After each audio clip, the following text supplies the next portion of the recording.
ominous Ouija board story in small, quiet town of Willowbrook, nestled deep within the dense forests.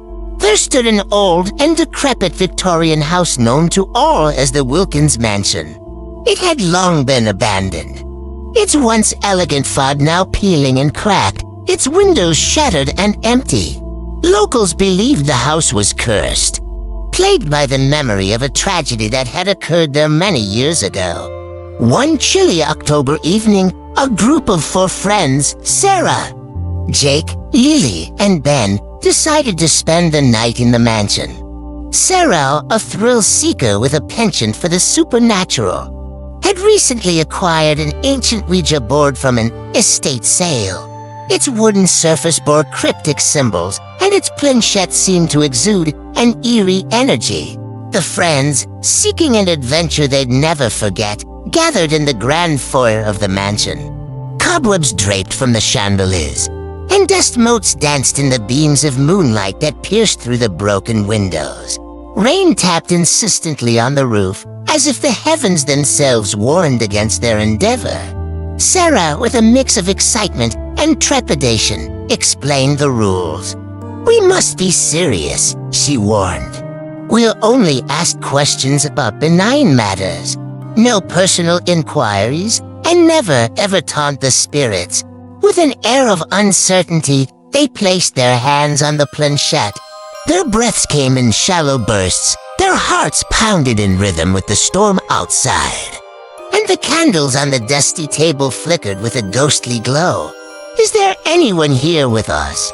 Lily asked, her voice barely more than a whisper. At first, nothing happened, and Jake couldn't help but smirk, convinced it was all a hoax.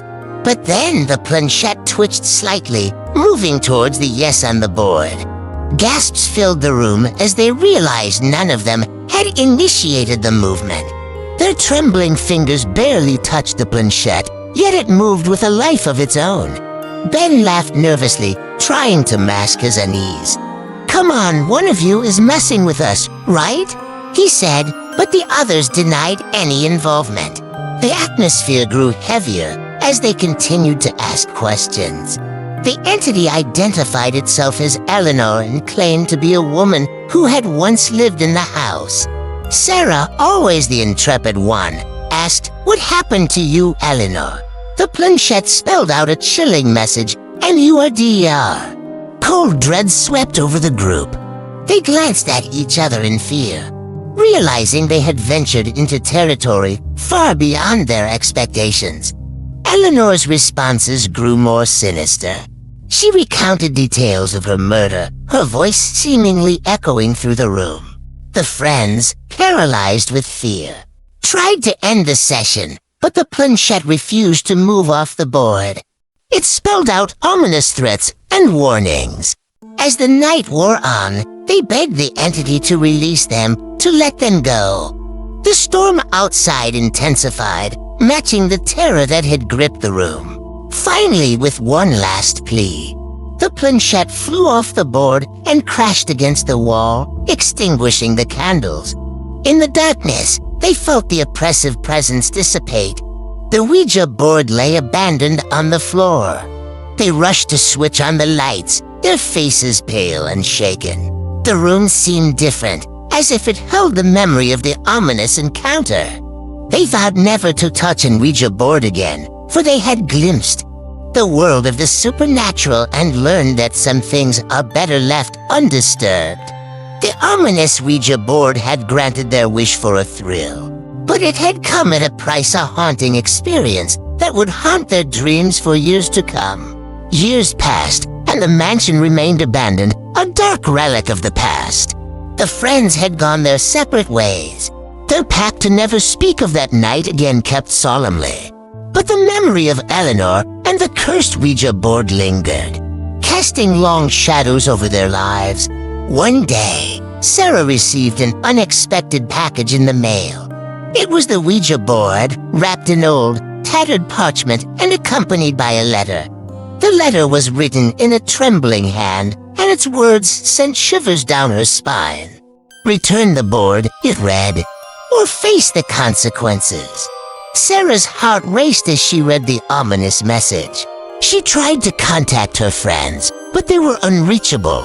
Panic settled in as she realized that they had all received the same package. Reluctantly, Sarah gathered her courage and decided to return there, bored to the Wilkins mansion, where it had all begun. As she entered the decrepit house once more, the familiar feeling of dread washed over her. The planchette rested on the board, seemingly waiting for her. With trembling hands, Sarah placed her fingers on the planchette, and it began to move. The letters spelled out a chilling message: "We never left." Suddenly, the doors slammed shut, and the windows rattled violently. Sarah's screams echoed through the mansion as she realized that the spirits of the Ouija board had returned, and this time, they were not letting go. The mansion, once cursed by a tragic past, now became a prison for the four friends, trapped with the malevolent spirits they had awakened. They were never seen again, and the legend of the ominous Ouija board grew, serving as a warning to all who dared to tamper with the unknown. The Wilkins mansion remained abandoned, its secrets buried within its decaying walls, a testament to the dangers of delving into the world of the supernatural. And the ominous Ouija board, with its cryptic symbols and malevolent spirits, waited patiently for its next unwitting victims, promising thrills and terror to those who dared to seek the forbidden.